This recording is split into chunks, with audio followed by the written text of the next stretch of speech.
The man himself, Greg Drexler. Having you here, I think, is a great opportunity for us just to talk a little bit about that history. Just rounds and rounds and rounds of prototypes and not getting anywhere near satisfied. Thinking out of the box just was getting crazier and crazier. The first prototype that I'll say was really, so no harness, no belt, no harness lines, just that thing. And that actually was a pretty legitimate starting point. The light went immediately on, like, this is my answer for riding waves. When we got rid of the inflated leading edge, and I was like, okay, actually we can put this thing away. Like, Away. how was that not the goal from the beginning? Questioning old habits. Do I need a leash with this thing? Let me try. Let me let this thing go. Do I need that now? How did I not see that? Now it's totally possible to ride super powered up.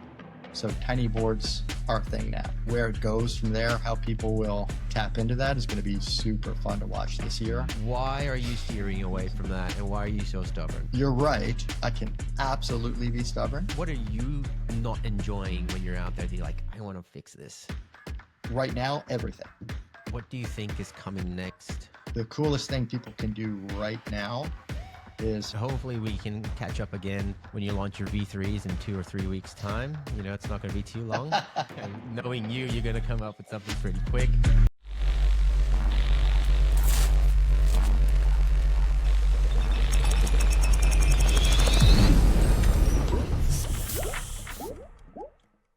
Welcome to the Lab Rat Foiler podcast. My name is Dan, and today we have the man himself, Greg Drexler. Greg, it's an absolute honor, mate, to have you on the podcast.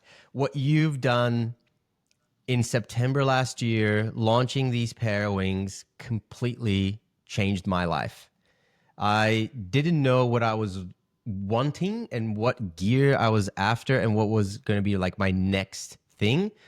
And I was really into like what Sam did with the pocket wings. And I'm like, oh my God, maybe I'll try it. I got my son's trainer kite, held the bridles one day on a 30-knot day and with a 2.5 and my downwind board. And I'm like, oh man, there's so much power in this thing. And then it got wet and then the session was over. And then when you launched your launch video, man, honestly, I watched that thing maybe 10 times in a row, and I was trying to understand if you were going upwind, if you weren't going upwind. And like when I made that you guys were going upwind, I went onto your website and bought one within probably an hour of being exposed to it. So thank you, first and foremost, and welcome to the podcast as well. Thank you for the welcome. Thank you for all those kind words and for being an early adopter of it. Super appreciate all that. You said September, August 11th. You know, I don't remember all dates, but that was a big one. That was a huge one, man. And I think for me, the thing that kind of struck me the most was, look, it wasn't that different from what we had seen before. It was like a 5-10% improvement on the pocket wing that completely changed everything and made it usable, rideable. Like when I saw it, it looked so familiar because I come from a kiting background. And then when I saw it, I'm like, I can definitely do that. And then when I saw you pull it away, I'm like, all right, I can surf. And that's my quest, is just to surf, right? And I live in the Bay, so I'm like, that was the game changer for me. But having you here, I think, is a great opportunity for us just to talk a little bit about that history and just have it documented because, you know, I'm always curious of what you guys are doing in Maui. You guys are always, you know, coming up with all these ideas. And I had Cynthia on the podcast and she had that parachute contraption. And then Sam Reynolds came out with the pocket wing, and then you came out with yours. Can you tell us a little bit about the lead up and your design thinking of how you actually got to the Maliko 1?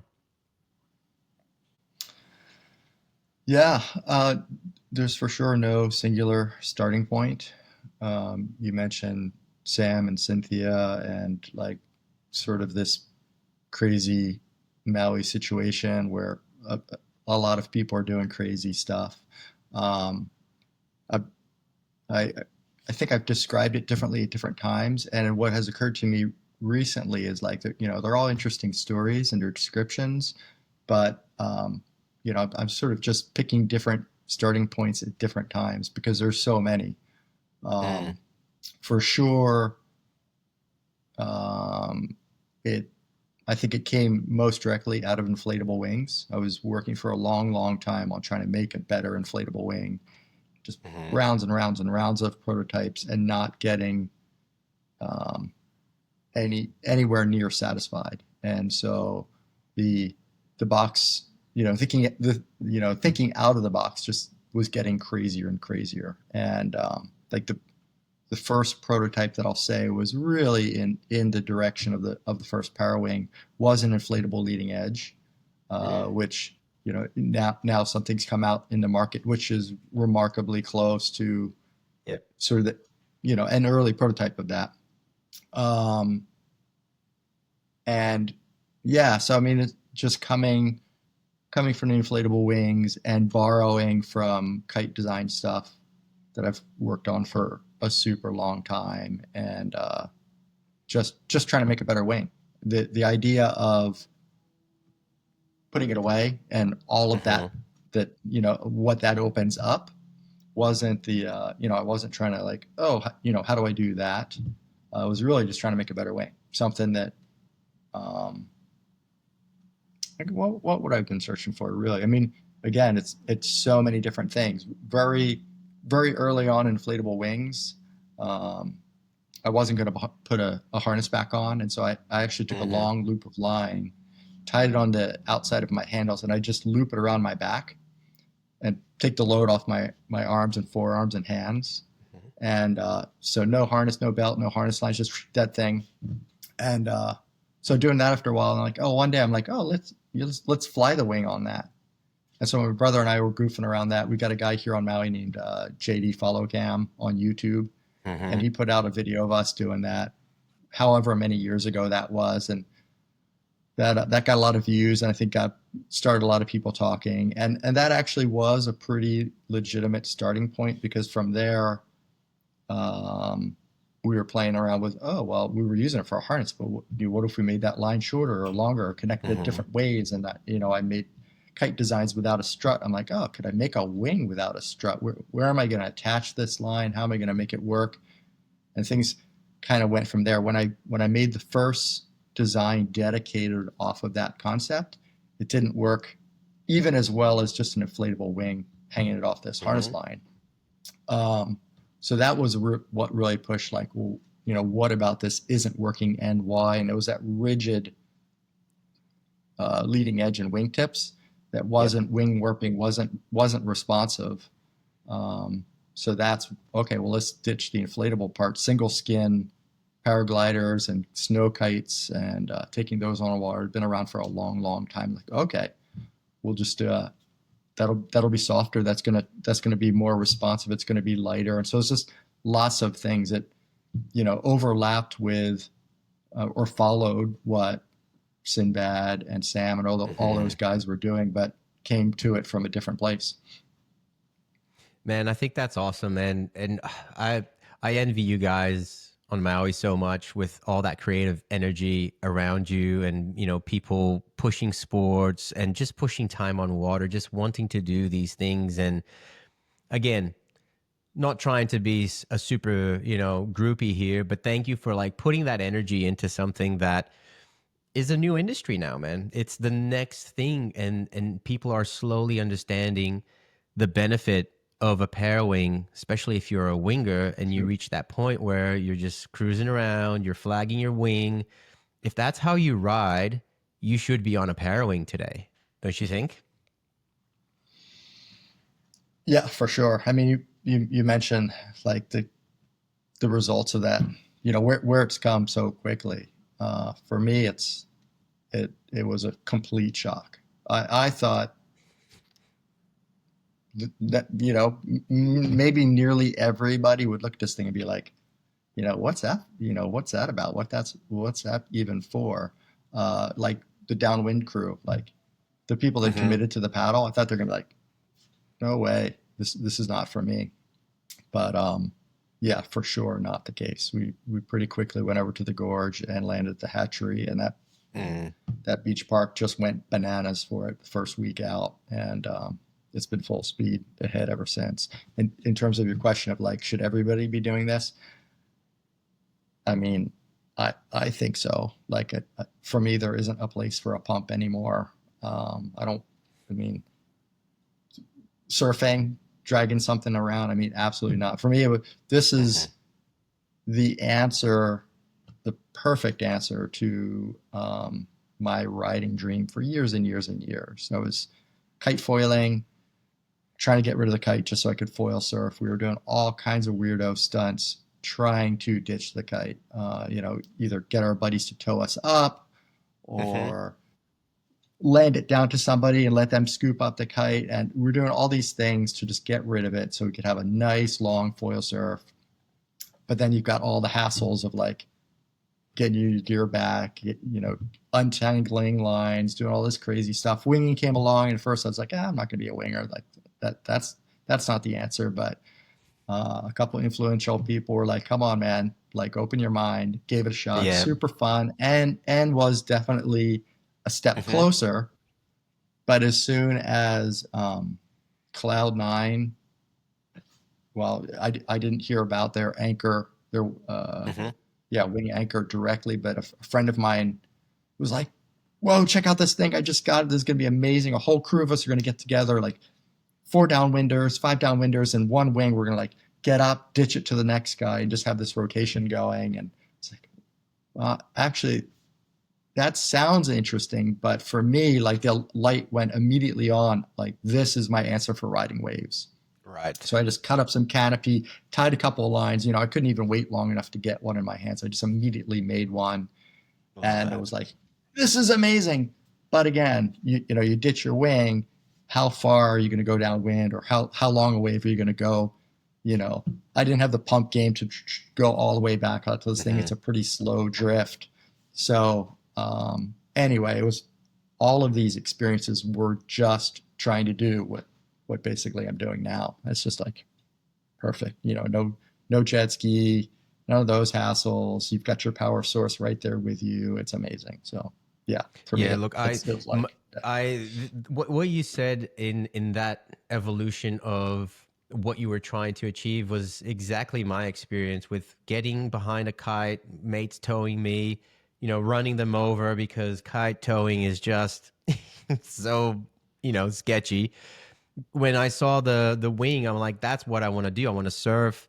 It's in the way, and then I got into sup downwinding because then I could surf for 10 kilometers. But then you have everything that goes with downwinding as a sport. You have the shuttling, and I am really a fan of gear that maximizes my time on foil. And that's why I still love kite foiling, because when you're kite foiling, you're up on foil for 95% of your session. Same with wing foiling. So you progress really quick. And the downwinding journey is so grueling because when you're learning, your time on foil is so small for the amount of effort that you have to put in. And I live in a bay, which, the shuttling isn't that bad. But when the Parawing came out, I'm like, well, if you're going to learn how to downwind as well, that, coming from a winging background, it's such a natural progression to then have, the maximum amount of laps going on a downwind quest. I'm not even going to call it a run, because you could go upwind for a kilometer and come down, and you can learn how to downwind so much faster. So I'm pushing my crew here to learn and not ditch the paddle. People still like to paddle, but there are days that you can't beat the paddling. If it's over 20 knots, you're going downwind on an 80-liter board, small foil, with nothing in your hands. Like, for me, that's going to be a no-brainer for people. It's going to open up so much. yeah. The For me, I came to this from surfing. Hmm. Like I'd done some downwind runs with my inflatable wing, and I definitely had friends that were totally excited about it. But with an inflatable wing, it didn't hook me. I just, it's just I don't know what it was. If it was just too easy to bring the wing back up, Hmm. not commit to the experience, to, really connecting with the bumps. There was no consequence. It was just too easy. Something about it's just like, I mean, it's okay. It's nice being, Yeah. anything out on the water is nice, but it's not going to become my addiction. Riding a wave, foil surfing was the thing.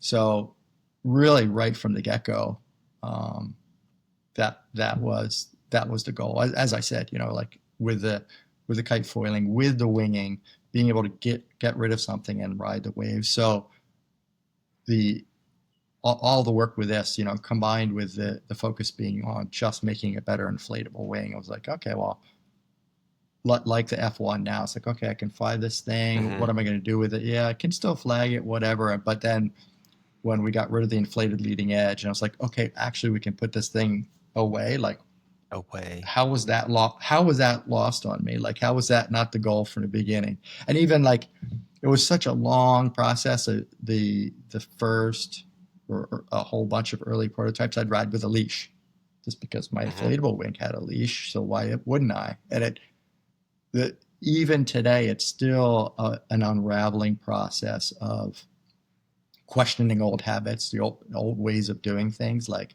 oh, Hmm. do I need a leash with this thing? Like, Yep. let me try. Let me let this thing go. Oh my gosh, it just sits there and waits for me. Like, it is the sea anchor I was already using with an inflatable Yeah. wing. Like, how did I not see that? So it was probably like, many 6 months later or something before I even like connected the dots. Went, wait, I'm still riding with a leg rope. Do I need that now? I didn't have one kite Yeah. foiling. I had one wing foiling. Let me try this out. And I haven't put one back on since. Like, it's just Mm. incredible to, I mean, wing foiling, it got pretty hectic. You're leashed to this inflatable wing. You're leashed to this board with a hydrofoil attached to it, and you're getting worked. It's just a bad recipe. So now to be able to like ditch is unbelievable. Like, um, I still don't let my Parawing go all the time, but my Yep. brother, for one, for example, like if he's about to come unhinged, he's about to eat it, he just lets it go. It like, Yeah. and it's pretty crazy. It's like that's a curious habit that I haven't seen in anybody else yet, but it totally makes sense. But yeah, The it's you said you're not riding with a leash on the board, so are you kind of like body dragging with the parawing like you do with the kite to rescue your board, and that's working well for you? Never had a moment where the board's just like flying downwind, you can't get to it. I'm sure that day will come. And if I'm doing a Mm. downwinder, if I'm well offshore, for sure I put Hmm. I put a leash on. Good point. There's or if you're going to be in a crowded surf break where a loose foil board is going to be a hazard to others, there's a million places where it is the right choice. Hmm. But where I ride, it's not crowded. There aren't people around, and I feel like I've already sort of gotten in a pretty not worst case situation, but a situation where it's like, okay, today's the day. I've lost it. Down into surf. Wave takes the board in. I get drilled. Parawing's all full of water. Like, I'm like, okay, Mm. this is going to be the swim. Like, is it gone? But just took my time, got the Parawing out, got it up.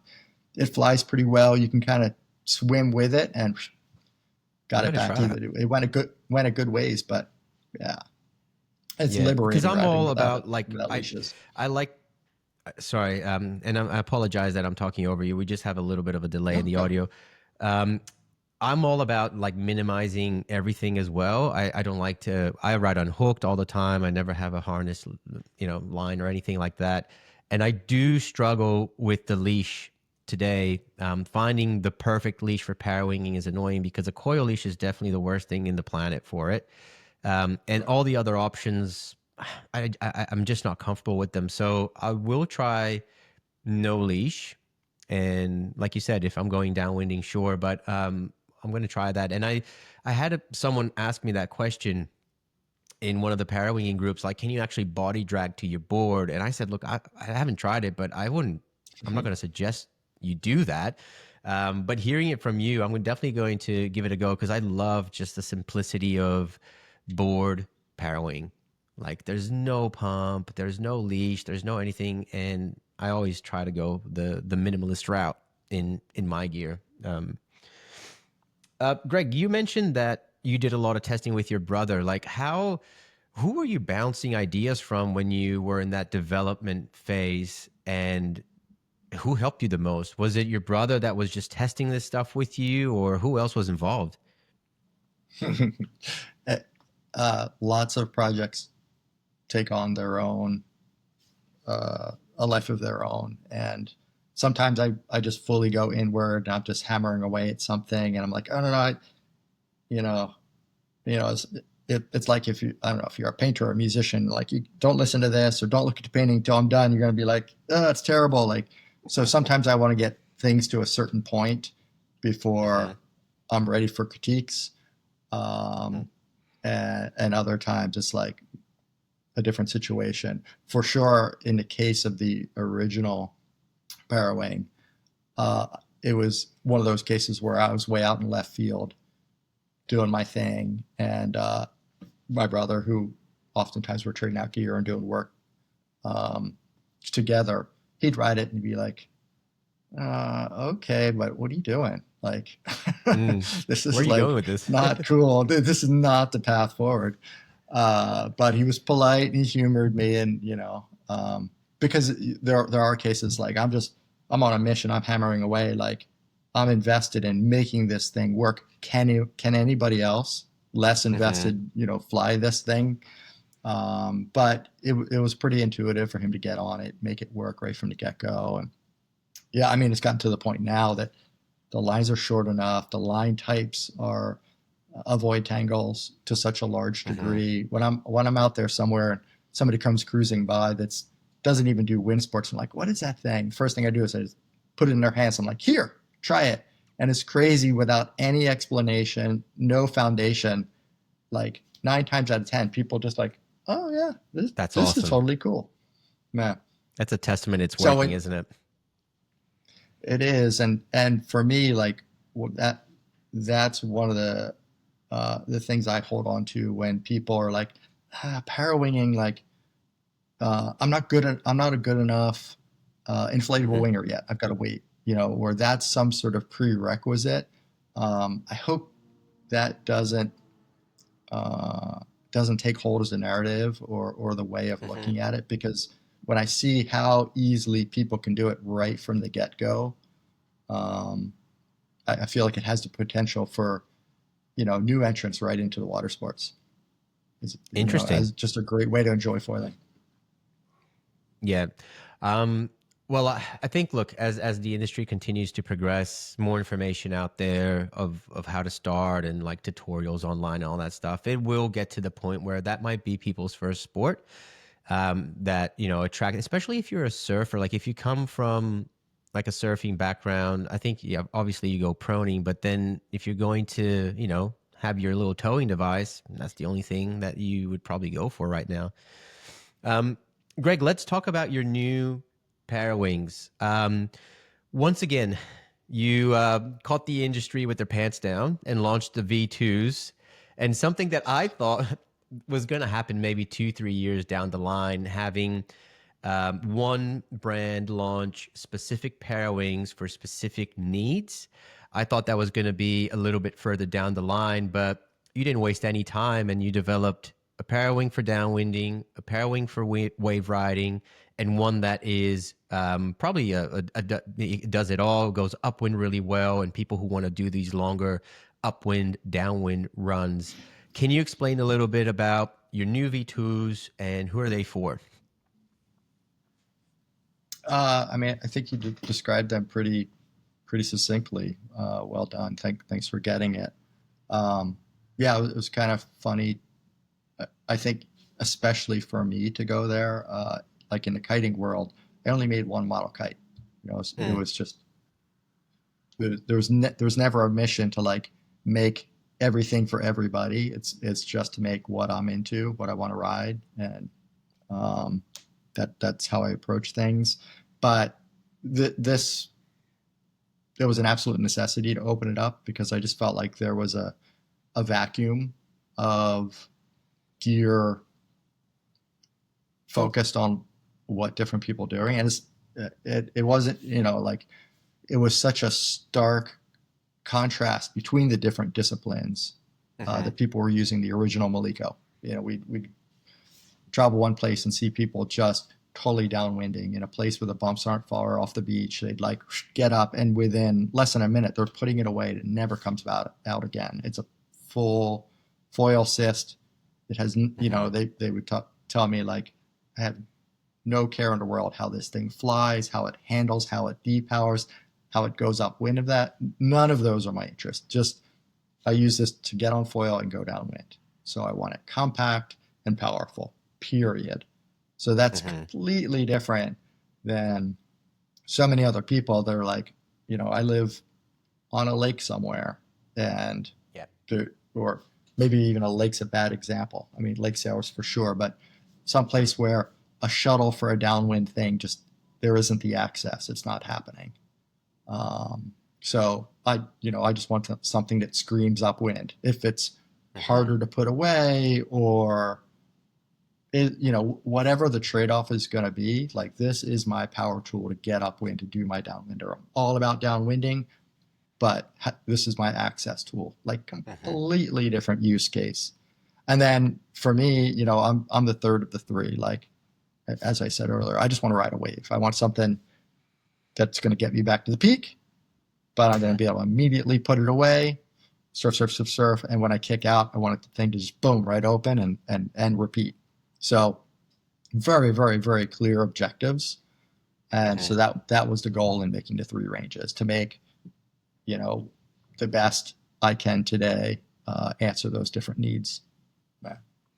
I love that. And I love all of those disciplines, and I can see myself choosing different Parawings for those days. And I've been riding a lot of Parawings from different brands, and some of them really go upwind well. Some of them have a huge bottom end. And in my mind, I was already thinking, well, this is the one that I would use for downwinding. I would never take this out if I was doing upwind, downwind runs. And then in a day that I want just to hang around a high performing area, I would take this one. So can you just explain for us a little bit what are the differences that make them good for those specific disciplines? So let's start maybe with the Maliko. The Maliko is the one that goes down. It has a good bottom end for downwinding. What are the characteristics of the Parawing that make it good for that? A couple things. Pack size is one thing. So for that one, where we weren't going for total rigidity, total stability, for high line loads when you're grinding upwind, edging against it, we went fewer panels, so fewer lines as a result, fewer nose ribs and rods, all kinds of stuff, so that just when you pack it up, it can be as small as possible. Not that that's it. We made lots of choices in this product, and we also, some of the choices were to make it for more advanced riders. So, those people with skills can kind of take their time and make something small, but still that ultimate small pack size is a nice thing. One thing we did on it is increase the line length to pretty substantially. It's not proportional to the side. There's some unique things going on there, which we can dive deep on, but basically those longer lines aren't going to give you, they're not going to be as quick to put it away or to deploy it, but they're going to give you more horsepower, more grunt, more pumping. But even that, now that it's out and it's getting in more riders' hands and it's being compared with, like, the cutoff, for example, I'm learning a bunch. For me, for the board sizes I'm often riding, for the technique I'm applying, the longer line length makes a lot of sense. It gives me more low end. But had an interesting conversation and feedback from a rider recently coming from paddling up, where he's got a really fast, quick cadence in his paddling, and he does the same quick pumping with the wing, and he actually finds the short lines of the ka'a are more effective for that technique. So different riders are going to get different things out of the performance differences between the two, but that low end power and small pack size was sort of the goal fewer lines, less things to tangle, just simple foil assist for the downwinder. The other two wings on the Kanaha are much more similar. They both have really, really short lines. Both of them are quite focused on stability and upper end range. That's probably the biggest difference between the original and the second generation products is higher performance into way, way higher power levels, which is a super fascinating new opportunity for Parawinging, where on the originals, I pretty well only rode a mid-size board and wanted to ride, not overly powered. Now it's totally possible to ride super powered up, so tiny boards are a thing now. And That's huge. Where it goes from there, how people will tap into that is going to be super fun to watch this year. For me, on a downwind scene, like in the gorge, for example, where unlike here where you're way out to sea and maybe it's not a great idea to be out there without a board that you can paddle in comfortably. Gorge is a different scenario. So I feel like that's going to be a place where people are going to be on crazy small boards, choosing a size where they're super lit up, boom, right up on foil, the thing goes away, and they're going to be riding itty bitty boards, doing crazy stuff. It's going to be amazing. Yeah, I'm going to be there in July with a lot of the crew, really. Cynthia, Ken, Atgate's going to be there as well. Keith Taboo is going to be there with his new mid-lengths as well, doing some demos, and I can't wait to just meet everyone there. And for me in Hood, I would actually go with the Kanaha because I don't want to get in these vans, man, and do shuttling all day. I'm going to go to wherever the bumps are the biggest, and I'm just going to lap that. And I think that's the beauty of the Parawing. With the current going against you, you could even just sit down on your board, have a little lunch, and just ride for 4 hours. That's my plan. After speaking with Ken, he was like, man, I'm not getting into shuttles. I'm like, why not? So we can go upwind, man. I'm like, oh yeah, you can go upwind. So that's the plan. One thing, Greg, that I'm curious about, the Kaha and the Kanaha. So the Kaha mainly for wave riding, the Kanaha, the option for people who want to maximize their upwind angles and things like that. How far are they in terms of their ability to go upwind? Because in my mind, if I were to choose one of the BRMs today, I would go with the Kaha. And I would go with the Kaha because I like the idea of short lines. For me, short lines, people underestimate how important short lines are for the ease of stowing. If you have huge lines and you have to bring, your arm, your arm length all the way out, and it just becomes too much. And obviously you have to do that second recoil of the lines. And I think chances are that things are going to go worse. So I love the idea of tiny lines. Tiny lines for me are everything. And I think, unfortunately, for the smaller sizes, you might have to have maybe longer lines because it's too close to you and it's tiny. But for like the threes, which I think are beautiful Parawings, shorter lines are, a game changer. So tell us a little bit about how far up when you can go with the Kanaha compared to the Kaha. Like, what's that actual difference in a percentage or however you want to describe it? Yeah. I don't have like concrete data that I could point to talk about degrees. Anecdotal data or works. What it is. We trust you. Yeah. For me, it's a feel thing for sure. And in having those two being so similar, really, there's an aspect ratio difference.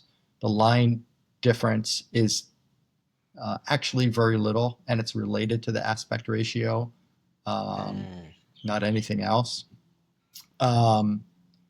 But having those two ranges benefited them both, because I'd like work on one and be like, oh, this thing's amazing. Forget the other one. I'm just going to do this one. I'm like, okay, well, let me apply those changes over here. Oh, no, actually, this one, leapfrog that one is way, way better. We're just going to do this one. And they just duped it out and competed. It's the first time I've done a project kind of quite like that, at least for board riding Maui. Mm-hmm. So that was super fun. But I would have sessions on the ka'a where I'm like, oh, this thing goes crazy upwind. Like I don't need something stronger upwind than this, at least for my riding. And then I'd get on Kanaha. I'm like, oh no, actually, wait, this is going higher. And so it's a real, they're both plenty good for me. And that's why for me, I ride the ka'a because it goes upwind plenty high enough for me. What I like about it is it's so quick and responsive. As a big surprise to me, the Kanaha has been far more popular than I would have expected, also for wave riders. I thought it was going to be purely the flat water people heading out to upwind bumps, but some riders, some high skilled riders are loving it. They're like, oh no, once you get a taste of even a little more upwind angle, you're straight back to the peak, or you're going to different reefs you wouldn't have bothered shooting out to. The only real trade-off, I'm like, hey, for sure, I'm with you, but you can outrun it. You know, you have to plan ahead differently for your turns and that. Like, that's why I don't choose it. And they're like, I felt that, but it's a worthwhile trade-off. So, definitely maybe somebody that isn't as observant with their gear to put in that additional technique, they're going to appreciate sort of the brainless handling of the ka'a. Where the kanaha just requires a little more from a pilot. I don't know that. I think more than anything, it just goes a bit faster. The nature of its aspect ratio. More top end. So as a rider, you want to ease off the gas pedal before you go ripping into a turn. That's a good lower point. aspect is just shaving a little bit off speed, so you're matching the speed of the bump, and you're just not fanging it into the bump. Tell us a little bit about your riding techniques. You're a wave guy, right? So for people that want to get into wave riding, and I think it's probably the hardest discipline to do in parawinging, just because of that short moment that you have of transferring the power from the parawing to the swell, figuring out that moment where it shifts, and then bringing everything in, putting it away. And ultimately, I think we should be stowing it properly instead of wadding. I think wadding is great, and it just maximizes your relaunch success. But I like to stow and just become proficient at that. But tell us a little bit about how you look at a swell line and you're like, this is what I'm going to be doing. This is how I'm going to be riding. And that moment of stowing, what do you look for when you're doing that to maximize your wave time? So the coming from inflatable wings, there's some technique differences. The big one being with the inflatable wing, you could be, for our trade wind direction here, you could be going left, you could be going upwind, and you can just flag your wing out at any point. With a Parawing, I had to adjust my technique to go right, to go down the line, to go off the wind, to take the tension off the line, just put it away. And as it was such a new thing, riding it, exploring, letting the experience educate me, like what to do here, I just accepted that pretty quickly. But getting that product out there, like earlier talking about my brother, for example, he was all like, oh, but I want to put it away going left. Like the fact that I've got to bear off, maybe I don't want to go right yet. So he was kind of, this is kind of a bummer. As you do it more, it becomes automatic. You're used to it. And now super exciting to me, just with this second generation gear, I think the opportunity was always there. I just didn't see it. But pulling the B lines, pulling your center lines, is a great way to kill the wing. So you can be fully riding up into the wind, pinching hard left, and if you just give your Bs a good,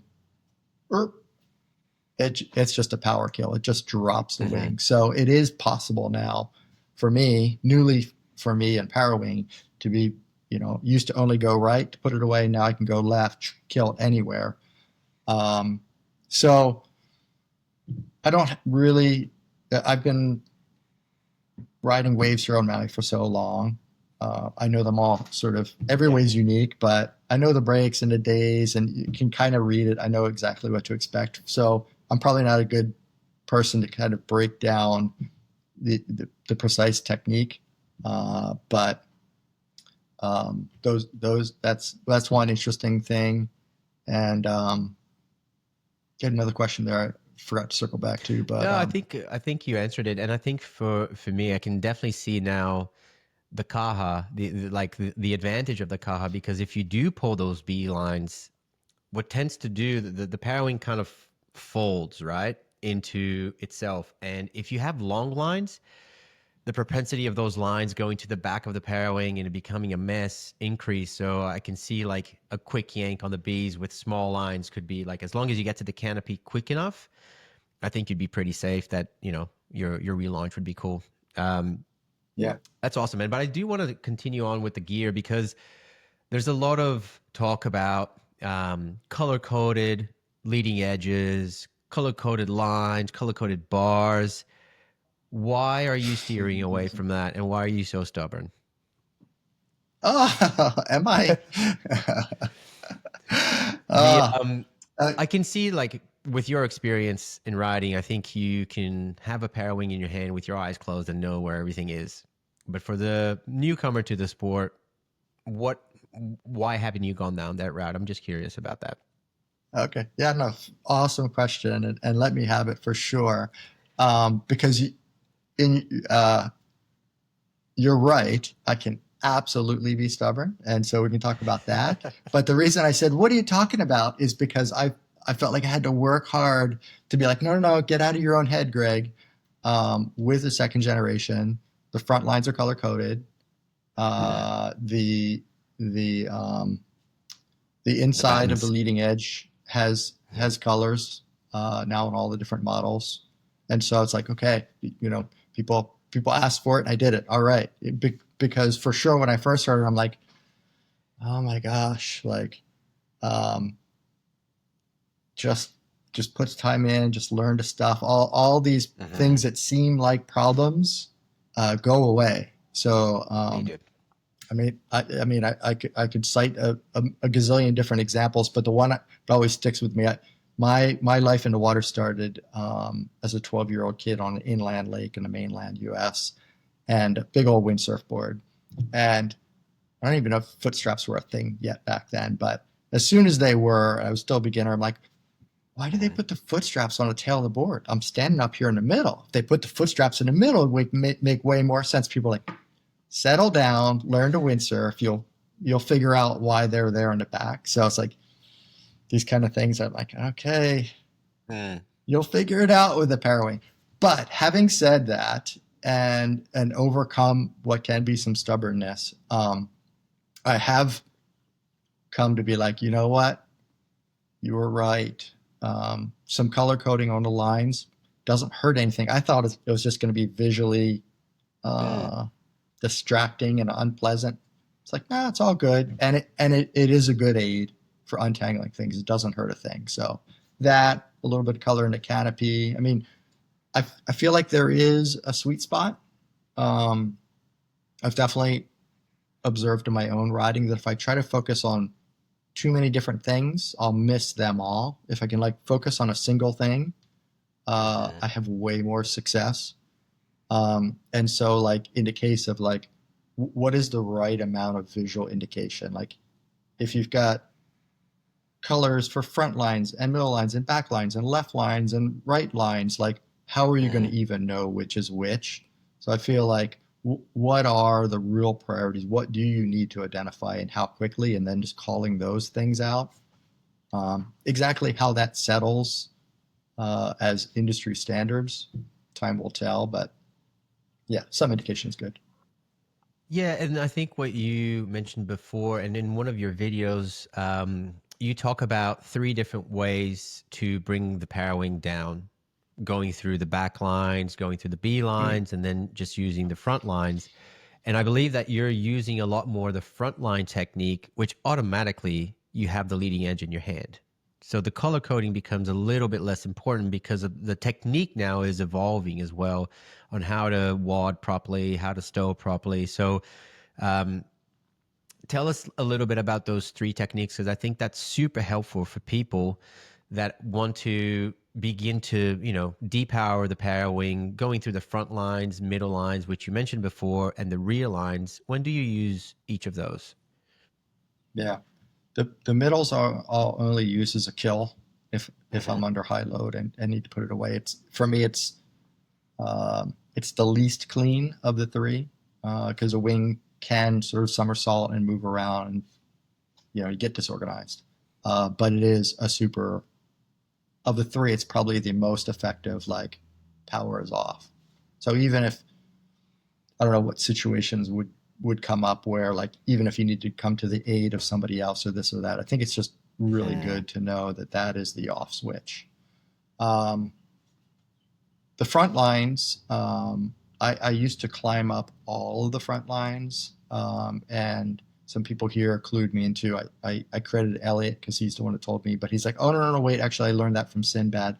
But if you just grab a couple of your front lines, the centers, you don't need to count them out. It doesn't need to be even symmetric. You can just kind of reach up anywhere and grab some of the fronts. And as you rightly mentioned, that's a great way. It keeps you at the front of the wing, and it's a great way to if you're just going to be bringing it in for a second and throwing it right back out. That's great. Hmm. Um, I'm blessed to live in a place with like some pretty nice long rides, downwind surf, all of it. So pretty much all the time, I'm sweeping up from the back, pulling in on the back Hmm. of the bar, dropping the wing down as I turn off the wind. Turning off the wind is key, and then sweeping up all the lines. It keeps all the lines super organized when I pack it up. You mentioned the throwing it back out and having everything organized as maybe being a potential benefit to just climbing the fronts, but I think the more it's done, and for me personally, the fact that I'm primarily using this as a wave riding tool, I'll cycle through, So so many many waves in laps. a session. So there's so much practice, so many Hmm. opportunities for getting it wrong, but so much practice at getting it right. So with time and with practice, it becomes a pretty natural, you don't even need to like really be giving it focused attention, Hmm. how to pack it up, how to put it away. I even, I used to like tuck the bar on the outside of the pack to try to keep it away from the lines and that. But I've learned techniques of capturing all the lines inside the canopy as I bunch it all up. And so the bar stays on the outside. It all goes in the belt as one pack, spin it. And then when I'm ready for it again, the bar is right there on top. So I just reach for the bar and actually pull the bar out and slide some lines out and just kind of Hmm. wait there. And then the wing comes out right at the end, almost like it's a parachute coming out of a pack and just kind of opens on its own. So, yeah. Yeah, from But my first session to now, I like people are so scared of, oh, this is never going to work, and the tangle in the beginning is a little bit of a factor, but it's just repetition, and it comes a lot quicker than you think. And I do a lot of land drills. I love land drills. I love getting people on land, learning how to tack, learning how to do all these things on land, because once you go into the water, you understand what needs to happen. So if people are concerned about that, I just say, look, take it to the land, man. Just do it 100 times. You'll see that you'll come up with a way that when you're bunching things together, put the lines in there. It doesn't have to be like super neat. As long as they're contained, it will, the Parawing sorts itself out. And even if it doesn't, if you have to pull a little line out, you get it. And it's not that bad. Greg, I'm really curious to understand what kind of gear you ride. What kind of boards you ride, what kind of foils. I think that has a lot of impact on the wind range of these Parawings today and what we can get out of them. So, can you explain a little bit what your board choices are and your foil choices are? yeah, for sure. I, uh, I tend to be a total minimalist in those Mhm. regards. I love keeping it simple. I just love having one board and foil in my van. Doesn't matter the conditions, just grab and go. It works super well for me. So um, I've got a custom KT 60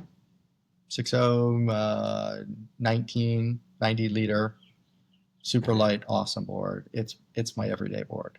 And in development purposes, I'll try other things, and I've ridden a little bit bigger, have ridden way smaller.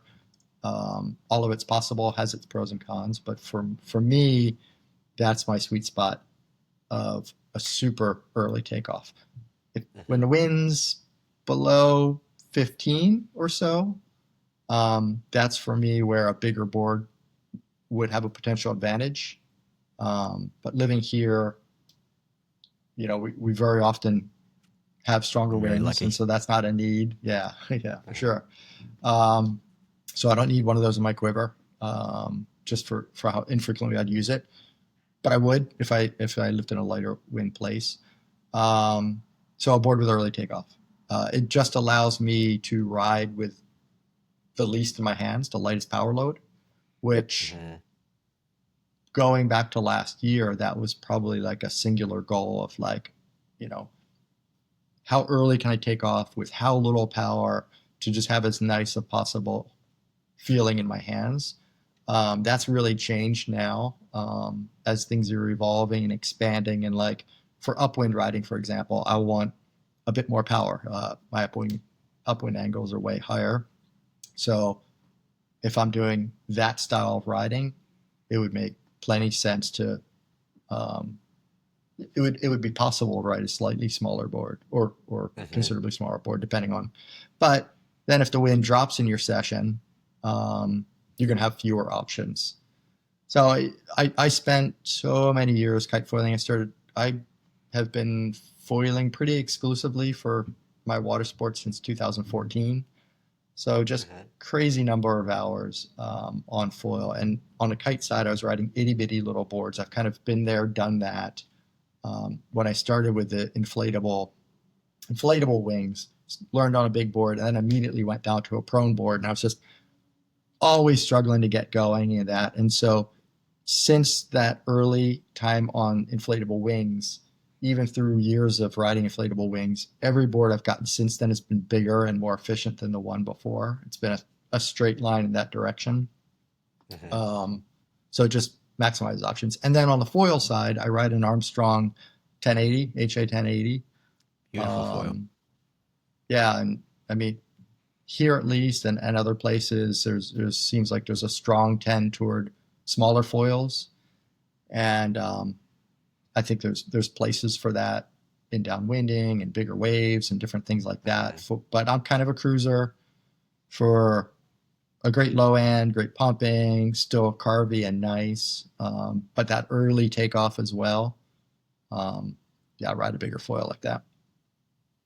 There's so much to unpack on that one because if people are really keen to go to that, sinker volume and minimize your board, you can still have a lot of fun on a big foil, and that will help you get up. Like for me, if I'm riding an 1130, which I ride code, so the 1130S, it's a similar aspect ratio to the high aspects from Armstrong, so not super high aspect. Um, I tend to go with the extra small fuse, which number one, it helps with turns and that's fine. But I was amazed with how much speed you get out of a shorter fuse as well. So for downwinding, even on the 1130S, I can still keep up with bumps and I can still get up on a small volume board. So there's a lot to play with there in terms of what foils you're going to be riding, what board sizes, and then if you are going to a 1-to-8 volume ratio, then you can start downsizing your foils and having more fun that way. Um, what do you think? For example, we're still lacking in this industry for people to have fun. What is the low hanging fruit that you're still trying to solve for in terms of our gear? And Yeah. I'm thinking about anything that could be an accessory. Like I think I like, for example, and in my head, I come to the belts. I like the belts and I hate the belts at the same time. If I'm going downwind on a downwind run, I don't really care because if I take 30 seconds to stow, it doesn't hurt me. I'm going on 10, 20 kilometer downwind run. It's fine. But if I'm wave riding, I want a faster option to get rid of the Parawing and not have anything in my hands. I want something that I can get it, chuck it, and under the rashi was my initial thing, but obviously it just falls down, when you're riding. So what are you like not enjoying when you're out there? Do you like, I want to fix this? um, yeah, I could comment on a lot of different parts there, wave riding into stow and everything like that. I mean, one of the things with the second generation Parawings from Border Riding Maui is the bars got way shorter and different in other ways as well. But the effect on that of the speed of putting it away is crazy. I mean, the curve around our body that the belt follows, you're stretching a lot of material to get something in. So yeah, I mean, if we stash something in vertically instead of horizontally, there would be a solve, but then that's kind of crazy.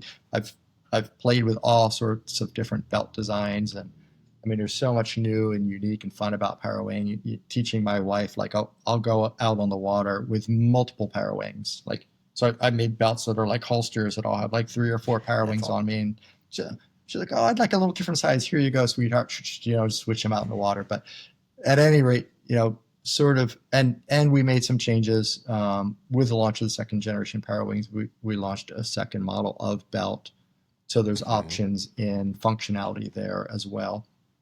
But I think your larger question was what's the opportunity? What's bugging me when I'm on a water, something like that. I mean, right now, everything. I love that. which is like, for me, the best possible place to be, because it's the most motivation to make improvements.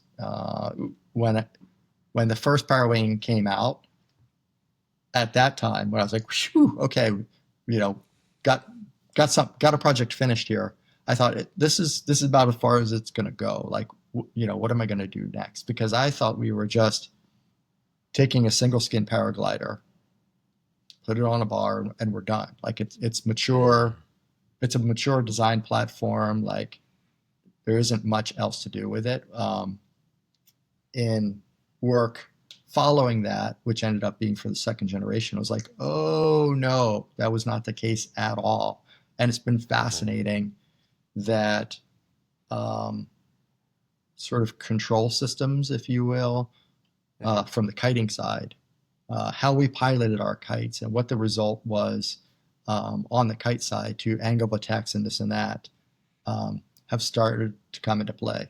And so the way the yoke functions on the second generation is, depending on the angle of attack at the bar, the beeline's moving in a prescribed way and has a point where it's just not going to continue to get any longer.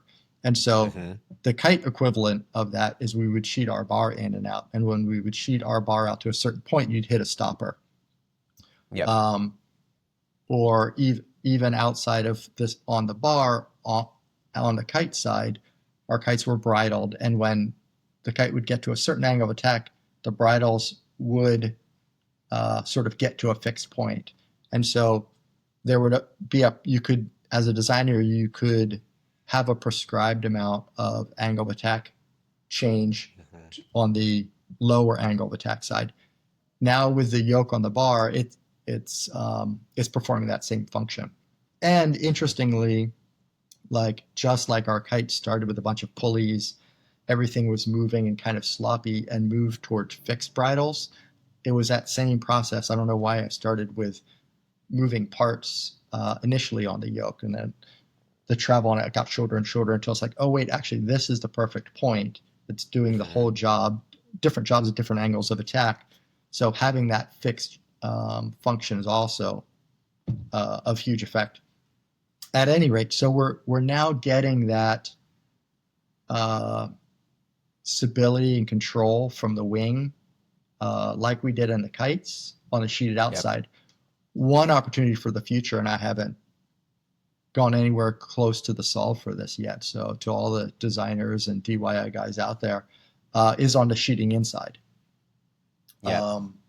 We still have to the point, our kites, we'd hit the stopper and we wouldn't stall our kites and back them out of the sky.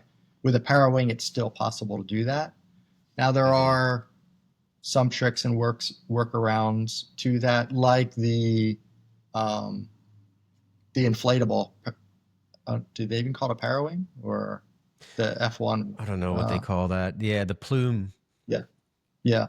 So, but I think part of the reason that can be so user friendly is like the more you pull it on the back, just the more C it's going to become. You're not going to get that same direct angle of attack control, so you're not going to get the same stall effect. Things just kind of squish and move differently than something that's so supported by bridles, where it's just like everything you do is going straight into the wing. So there's an opportunity for the future. I like that. And a lot of people in this industry that are riding the Parawings, they're all tinkerers. The Facebook group is off the hook with people messing around with Parawings and doing all sorts of things. What are some things that you tinker with when you're out there that people can start to explore as well, to like personalize their gear for their personal needs? And I think the big one is like bridling. Like bridling is so hard, and I see people touch the lines and I'm like, oh God, do you really want to be touching those? How much can you mess around with that stuff, Greg? There are some things you can make pretty big changes and not have huge effect. And there's other areas where a millimeter here or there makes all the effect in the world. But I think going forward, it'll be both. Like on my kites, for example, in later generations, I moved from offering a product. The industry standard was to have some tuning adjustments here and there, but I was never the kind of rider. I'm like I had the setting I liked and didn't fiddle with the other, didn't change the setting for a different riding application. And so I'm like, just give me the kite the way it's designed to work best. I don't need options to mess it up. And so the first few years of my product, it's like, okay, I'm going to tune this thing to be perfect, and that's it. Later, I started adding options because like, oh, wait, not everybody's using it for a hydrofoil. Okay, well, if you really want to ride a surfboard on this thing, here's a different setting for that, because it's just such a completely different need. And the feedback I got is people were like, well, if I move this knot, it does what? And this other knot does this other thing. And do I move them together? It just creates all this crazy confusion. So I'm hesitant to create too many tuning options in the Parawings, because I think it'll potentially create confusion and this and that, unless it can be done in a super clear way. But having said that, there are opportunities to tune things differently. That right now we make the 3 different models, and like, okay, what if I wanted a wave setting or a downwind setting or something else? So I think things will trend in that direction. But in terms of like the gear currently, Board Riding Maui now has 2 generations out, and there are starting to be some gear hacks that are super interesting.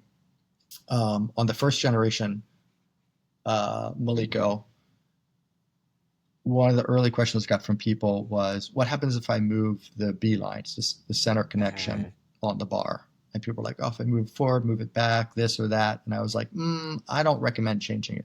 Still, some people did it, this and that. I've only recently started to revisit that, and I'm super excited about the results. I did it because people were saying, can I get a second generation bar and yoke and put it on my first generation? And interesting.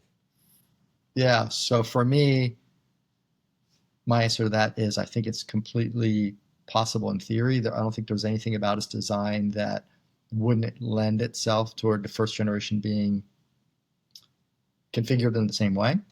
I just haven't done the work. Though I was on a singular path working in a forward direction for the second generation, and I just haven't gone back to try to do that work on the first.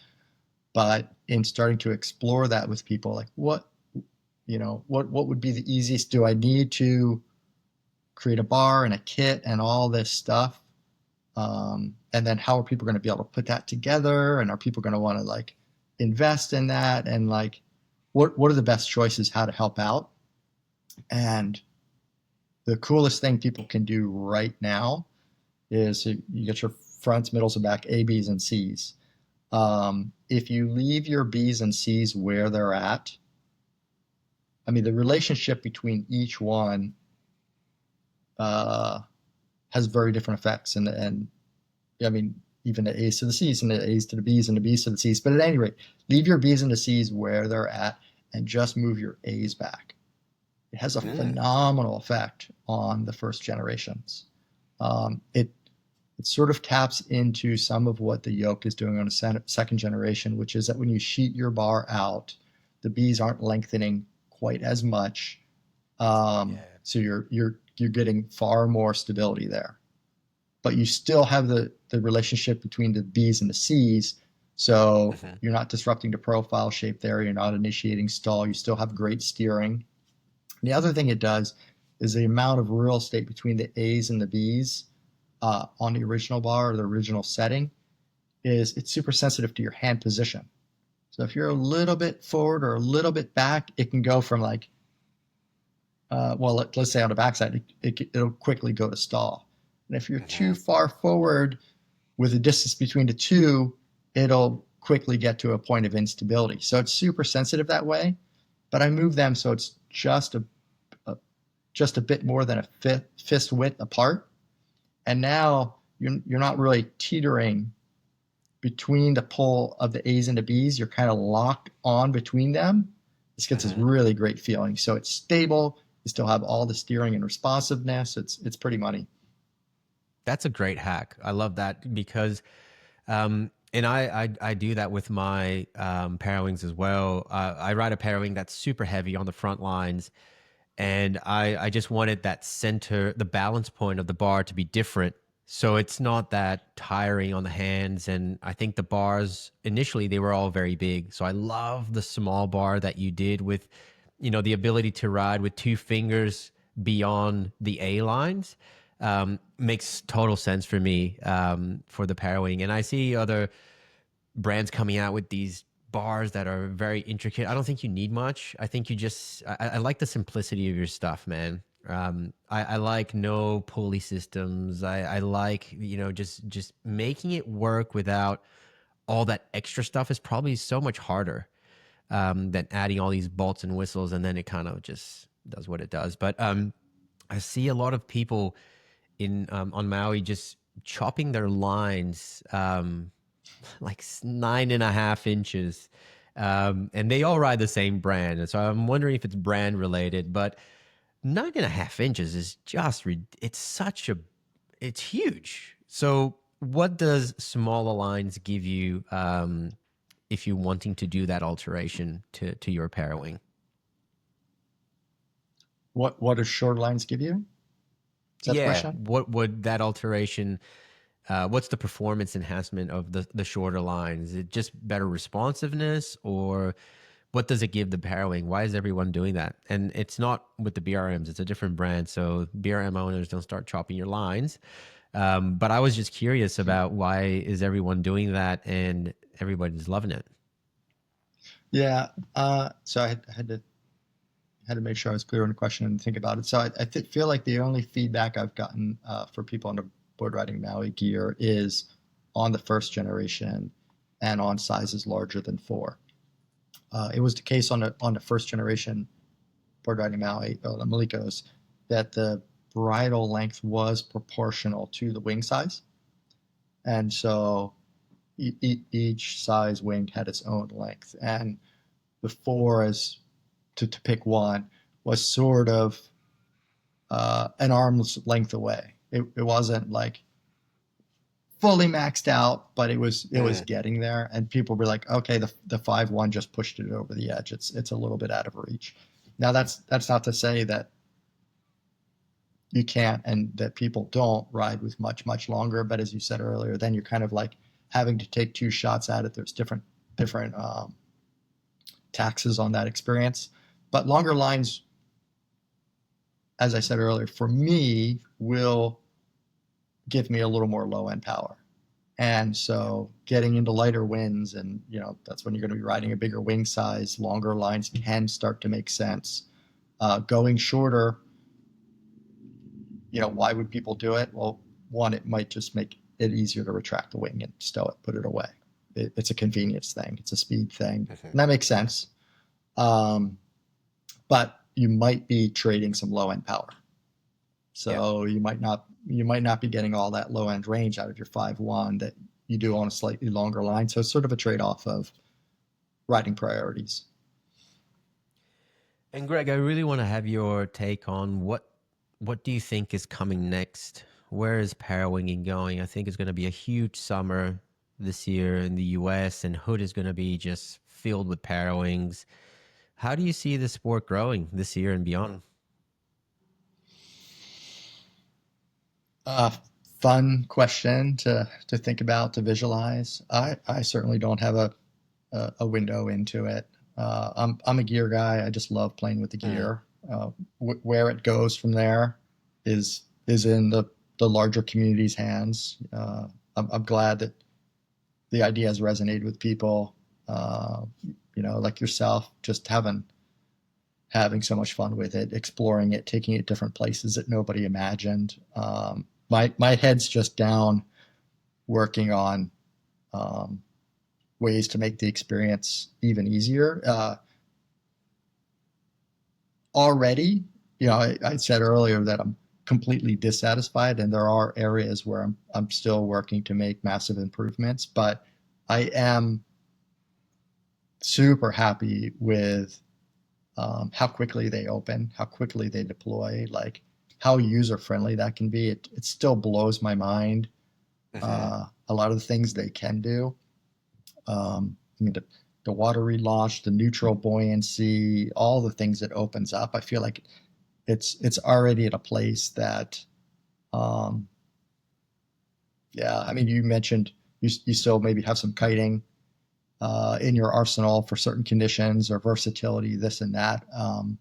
I feel like I do in my heart, but in reality, like Parawing is kind of all I do at this point. I did go through a phase shortly after creating the yoke for the second generation that I was like, oh snap, I could make a kite out of this thing. Which takes me back to my early explorations in these single skins that was a part of the fuel for what became a Parawing later. The paragliding world came onto these, as best I understand, I'm not an expert at it, but I think the single skins came into the paragliding world around the same time I was making a strutless kite, which was kind of way out there. And then once I became aware of those, the single skin paragliders being now used on the snow and then starting to be used on the water, I wasn't that interested because I wanted to ride in such a way that relaunch was a no-brainer. It was just meeting all of my performance needs on the kiting side. So it was much later before I had a look at, okay, well, how are these things working? What's the magic to make this thing stable in the absence of any inflatable structures or double skin or what all is going on here? But the single deal killer for me on them, like, yeah, they could relaunch okay, and they drift super nice, and there's no pump, and there's a lot of upsides. But all the sliders and pulleys and all the heavy, hard parts were such a magnet for line tangles. It blew my mind that as many people were using them for water application. Because I'm like, the stuff we're doing, launching and landing and everything like that, these things just turn into a knot. They're terrible. So that's why I wasn't going there on the kite side. But and Parawing, having the A, Bs, and Cs all connected directly to a bar was sort of a crude initial starting point of making this thing work. Like, okay, I'm just moving the whole angle of attack of the wing, nothing in any different ratio. At any rate, the yoke, it's like, oh wait, this is making it such that it's eliminated those need for those moving parts. So I have redesigned the basic Parawing platform and turned it into a kite to fly on, kite lines. And it's totally there. It totally works. It's pretty neato. And I don't even know what your question was, why I started talking about all of this, but maybe the question of the future. I don't know. The future. Yeah, because I saw the other day some boys racing in Europe, and I'm like, oh, I mean, racing, even though I'm not a fan of racing, I always feel that racing takes the industry into this high development space, like Formula One kind of style, like, better materials, better everything. And then I interviewed Elliot LeBeau the other day for the podcast as well. And we were riffing on ideas. So, like, if we are going to do a race, what does a Parawing race look like? And we came up with this cool concept of doing like a 2.5 kilometer course. So very short, but people can see. So you can actually see 2.5 Ks pretty easily, but you would have to start the race, go upwind 2.5 Ks, and then do a downwind run for those 2 Ks and maybe do like 5 laps of that. That would be, if I were going to race parawinging, that's the way to do it because it incorporates everything about the parawing that we love, right? So it's kind of keeping true to the sport. And Elliot Elliot is such an encyclopedia for knowledge on everything, isn't it? It was a great talk with him, and there's so many nuggets in that talk. He said that you and him are pretty close, and he's been kind of giving you a lot of feedback on the Parawings. How's that relationship gone? Oh, it's amazing. I mean, Elliot was a part of the OG crew here on Maui. Elliot and Lou. I mean, that was like one word. It wasn't Lou or Elliot. It was just Elliot and Lou. And what are they doing today? And I knew what a talent he was as a rider, as an athlete. But it was until recently, getting his feedback on the Parawings that I was like, oh my gosh, he's a total gear guy. He just loves geeking out on this stuff and tweaking and tuning, and it's crazy. He's super cool. And when you mentioned the race concept, I was wondering if you were going to say it's the upwind lap, and then that it's going to be a requirement that you put it down and pump and connect to bumps for the downwind leg, this and that. But that also brings me back to their point about what's the future. I mean, when I started doing this Parawing thing and like, okay, put it out there and saw there was, all this interest. I'm like, wow, I can't wait to see a brand with racing DNA take this on and what they're going to do with it. And I, if I'm to be honest, it's been a little disappointing to see so many following sort of a similar format, like, because I feel like, oh man, that racing thing, like I'm not a racer, so I'm not going to be the guy to invest time and energy making a product for that. But where the kite foil racing, I mean, I was going to say left off, but it's still a thing. It's still an Olympic class, the whole thing. I mean, the lines on those went from, going from inflatable wings to foil kites, and then the lines just kept getting shorter and shorter and shorter. And so once the Parawing thing got out and people were talking about this and that, they're like, oh, can you go upwind? I'm like, this is basically the shared DNA of like kite foil racing. Like this is like not like, is the performance okay? Like this is the top performance in that class.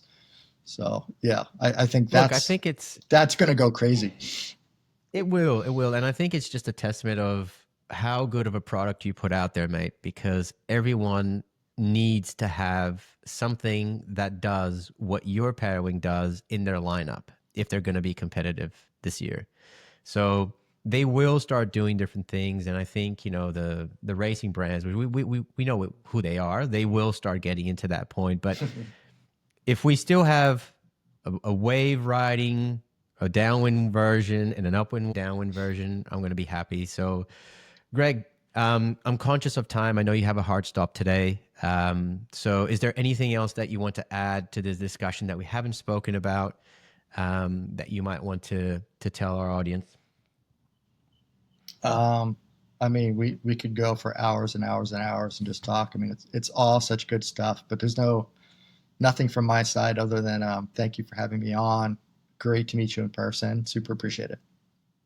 Yeah, Greg, thanks. And look, hopefully we can catch up again when you launch your V3s in 2 or 3 weeks time. You know, it's not going to be too long. Knowing you, you're going to come up with something pretty quick. But yeah, thank you for coming on. Thank you for what you've done to the industry. Thank you for pushing and being the person that you are, just this natural, crazy scientist that just developed something that now we can all enjoy. And since your V1, man, you nailed it with that one already. And I can't wait to see what you guys are going to continue to create. Thank you so much.